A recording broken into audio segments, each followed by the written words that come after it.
Welcome to Friday, and welcome to Great Day at 9A. I'm Nicole Nalepa. And I'm Caitlin Francis. Scott's off today. He'll be off on Monday. I'm so glad it's Friday, though. Oh, I know. You know, and after the heat wave we were dealing with, driving into work, I'm looking at the temperature on my car. 63, 64 degrees. It's comfortable. I'm like, Scott Gagliardi, is this Mother Nature going through menopause? What's going on? We made it to Friday, ladies, and we have temperatures. They're climbing out of the 60s, eventually expecting 70s today. Let's look at First Alert Futurecast, though, because there's plenty of clouds out there right now. But throughout the rest of the morning and into the afternoon, those clouds will thin out. Look at here's 4, 5 o'clock, noticing much more in the way of sunshine. Then once we get towards tonight, so any fireworks displays are just fine. It's beyond that we run the risk for a few showers. You're waking up on your Saturday, mostly cloudy. Winds are out of the south, so it's more humid, and those showers will become more prevalent throughout the afternoon hours. Then a few rays of sunshine before the evening, tracking a line of thunderstorms. Some of these could be on the stronger side, but it's with a cold front, and it sets the stage for a very nice Sunday. The rest of today, though, temperatures climbing out of those 60s and into the 70s. Looks good out there. Your First Alert 7-day forecast, once we get towards Sunday, 84. Last day of June, 91 degrees. The mugginess returns. Tuesday, 88. Humidity is quite high with those thunderstorms returning. Let's look at your shoreline high temperatures over the next 7. Back to you guys. All right, thanks, Scott. Hey, a scary situation for parents has one local police department sending out a statewide warning. Yeah, and this is a warning that hopefully is going across the country as well, because it's happening everywhere. Investigators want to make sure that parents know what is happening when your kids are online. And this all comes after a man was arrested for demanding sexual material from a little boy. Officers say 22-year-old Sean Sayer was playing the game Fortnite online with an 8-year-old in return for sexual material from the boy. Over just 3 days, investigators say that Sayer and the boy exchanged more than 1,300 messages.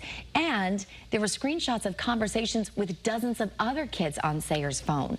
Police say it highlights a terrifying issue: unsupervised kids being taken advantage of while online. We have more details, of course, on this horrible story, but we do know Sayer was released on a $150,000 bond with location monitoring, and he's prohibited from accessing the internet and communicating with minors. So according to Epic Games, that's the creator of Fortnite, when a player creates an account and then indicates that they're not 13 years old, so less than 13, they can't access certain features like voice or text chat until a parent provides consent. So this is going to make a lot of parents, I think, rethink or maybe reevaluate, you know, how their kids are playing and or the where features. Maybe, you know, like maybe at a friend's house sometimes. Yeah. All right. So something to definitely keep an eye on. Hey, you know what? Life moves fast, though, so we're trying to help make sure parents get what they need to know without having to slow down. All right. This is your 1 minute for mom, as if that last story wasn't a story for mom, too. We have some more.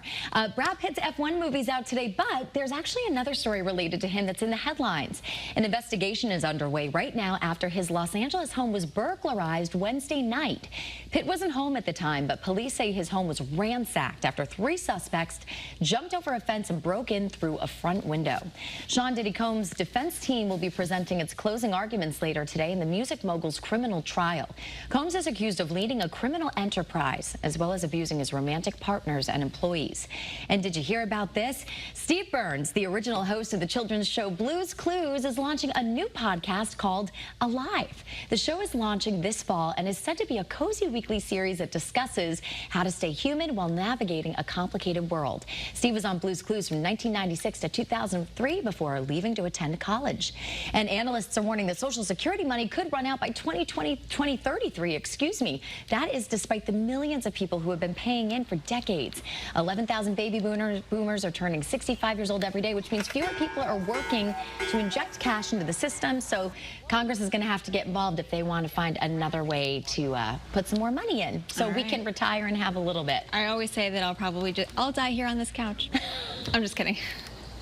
No. You're going to be on a couch in Boca or somewhere nice and sunny. I'll probably still be here. It's okay.